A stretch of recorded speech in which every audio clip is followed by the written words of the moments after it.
E aí, tudo bem? Hoje, nesta nossa nova análise, a gente vai mergulhar direto em uma das histórias mais fascinantes do mundo dos esportes. Sabe, o futebol mundial tá cheio de confrontos lendários, claro, mas poucos conseguem literalmente parar uma nação inteira com uma rivalidade entre Olympiacos e Panathinaikos.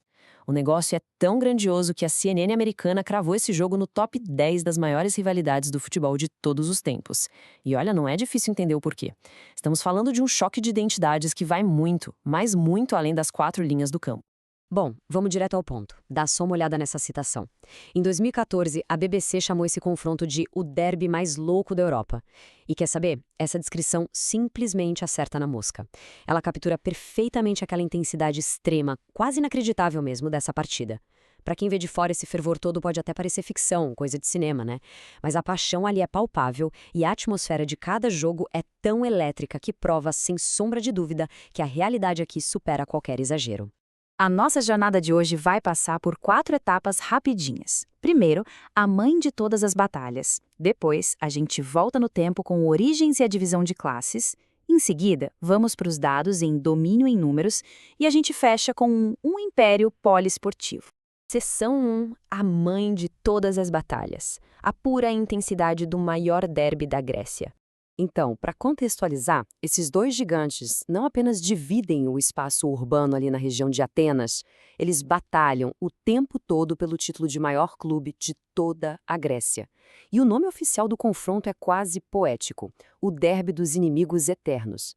É uma animosidade esportiva de um nível formidável.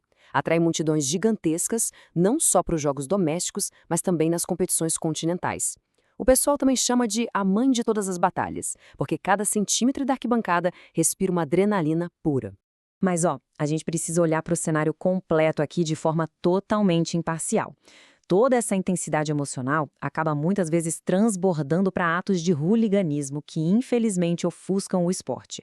Os registros oficiais mostram coisas pesadas, quebra de assento nos estádios, brigas violentas nas ruas e um uso descontrolado de fogos de artifício que já forçou a suspensão de várias partidas. Tem até um caso incrível de um jogo que foi suspenso antes mesmo de começar, simplesmente porque um rojão incendiou a calça de moletom de um dos jogadores. Pois é, são fatos que ilustram o lado sombrio, porém muito real, dessa inimizade histórica. Parte 2. Origens e a divisão de classes. Um conto de duas cidades e classes sociais. Para entender de onde vem toda essa tensão hoje, a gente precisa dar um pulo no passado, lá nas raízes socioeconômicas do início do século XX. Olhando para cá, de um lado a gente tem o Panathinaikos. Ele foi fundado em 1908 na própria capital, Atenas, e sempre representou a alta classe e aquela velha sociedade ateniense. Do outro lado, surge o Olympiacos, criado um pouco depois, em 1925, na cidade de Pireu. O Olympiacos virou a voz da classe trabalhadora daquela região portuária. Então, é uma divisão clássica. Duas cidades coladas uma na outra, mas representando mundos sociais completamente diferentes. E a história dos símbolos deles é bem legal. Em 1918, o jogador Michalis Papazoglou escolheu esse trevo verde para ser o emblema do Panathinaikos. A ideia por trás do trevo era criar um símbolo universal, sabe? Algo que representasse união, harmonia e, claro, boa sorte para todo mundo ali em Atenas. Só que, como sempre acontece, o esporte virou um megafone social. Quando o Olympiacos começou a vencer nos primeiros anos, aquilo deu ao povo trabalhador de Pireu uma forma de expressar o desprezo deles pelas classes mais ricas da capital. Cada vitória era um protesto em campo. Mas, detalhe super importante, hoje em dia as coisas mudaram bastante. Essa barreira social já caiu e ambos os clubes têm torcedores absolutamente fanáticos de todas as classes sociais imagináveis. Seção 3. Domínio em números. O histórico do confronto nos gramados. Agora, o que é realmente interessante nesse slide é a gente deixar a parte social um pouco de lado e olhar para os dados duros, para o placar real dessa verdadeira guerra. Num total de 230 partidas oficiais já disputadas, o Olympiacos leva melhor. São 91 vitórias para eles, contra 81 empates e 58 vitórias para o Panathinaikos. É um volume de confrontos oficiais que, sinceramente, pouquíssimas rivalidades no mundo conseguem bater. E se a gente abrir o leque para as estantes de troféus, o domínio doméstico do Olympiacos fica ainda mais gritante. Dá uma olhada. São 48 títulos da primeira divisão da Liga Grega contra 20. Na Copa da Grécia, eles têm 29 contra 20 do Panathinaikos. Somando tudo, o peso nacional é avassalador, com 84 troféus no total para o Clube de Pireu contra 44 do time de Atenas. Mas tem um fato gigantesco que aconteceu agorinha mesmo. Em 2024, rolou um verdadeiro terremoto nessa rivalidade, porque o Olympiacos conquistou a UEFA Conference League.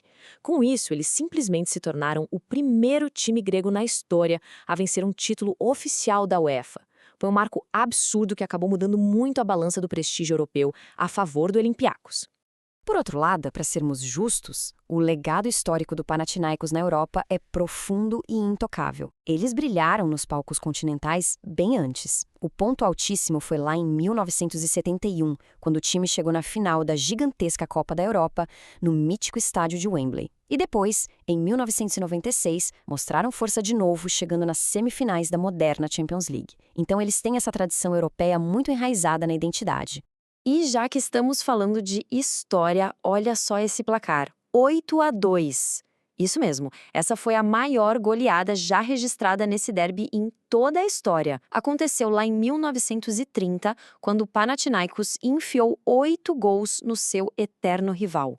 É aquele tipo de número que fica marcado a fogo, sabe? Até hoje, quase um século depois, ainda é o argumento definitivo em qualquer roda de discussão na Grécia.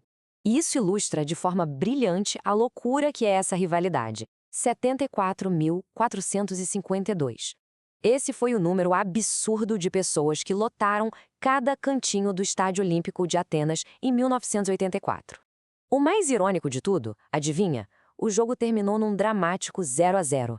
Mas, para pensar, mais de 74 mil pessoas para ver um empate sem gols. Isso só prova que a simples presença na mãe de todas as batalhas já é um evento gigantesco. Claro que nenhum derby é lendário sem os seus grandes carrascos, né? Aqueles jogadores que marcaram época. Do lado verde do Panathinaikos, a gente tem o Dimitris Saravakos, absoluto com 16 gols no clássico.